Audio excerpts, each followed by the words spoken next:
Tanuja craze మామూలుగా లేదు కదండీ. ఏ పోల్ పెట్టినా, ఏ వీడియో పెట్టినా వైరల్ అవుతుంది అసలు.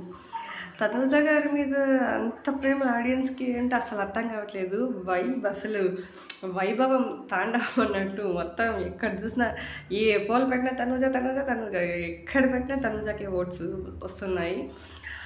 ఈరోజు జరిగిన భరణి గారి విషయంలో భరణి గారు అన్నారు బయటికెళ్ళి వస్తే తెలుస్తుందని. అదొక మిస్టేక్. ఎందుకంటే భరణి గారు వెళ్ళింది తనూజ వల్ల కాదు. దివ్య గారి వల్ల ఎళ్లారు. తనుజ బాండింగ్ వల్ల తన గేమ్ అయితే ఎక్కడ ఎఫెక్ట్ అవ్వలేదు. బికాస్ ఆఫ్ దివ్య వల్లనే తన భరణి గారి గేమ్ అయితే కొంచెం ఎఫెక్ట్ అయిందని నా ఒపీనియన్. తనుజ స్ట్రాంగ్‌గానే ఈ మధ్య బాగా రియలైజ్ అయ్యి ఎక్కడ స్టాండ్ తీసుకోవాలో అక్కడ బాగా మాట్లాడుతుంది. ఇలాగే ఫస్ట్ నుంచి ఉండింటే ఆ ఫేక్ బాండింగ్స్ అనే నేమ్ కూడా తనకు రాకపోయి ఉండేదేమో. ఇప్పుడు శివంగిలాగా విజృంభిస్తుంది. ఇలాగే కంటిన్యూ చేస్తే ఫేక్ మాస్క్ అనేది తీసేసి రియల్‌గా ఉంటే బావుంటుంది. ఆడియన్స్ సపోర్ట్ ఇలాగే ఉంటే విన్నర్ అయ్యే ఛాన్సెస్ కూడా ఉన్నాయి.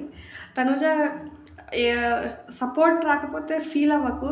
ఇప్పుడు ఎలా స్టాండ్ తీసుకుంటున్నావో అలాగే స్టాండ్ తీసుకొని నీకు నువ్వే ప్రొటెక్టర్‌గా ఉండి నీకు నువ్వే హెల్ప్ చేసుకొని బాగా ఆడితే సూపర్‌గా ఉంటుంది. ఏమంటారు friends? Comment please. Thank you.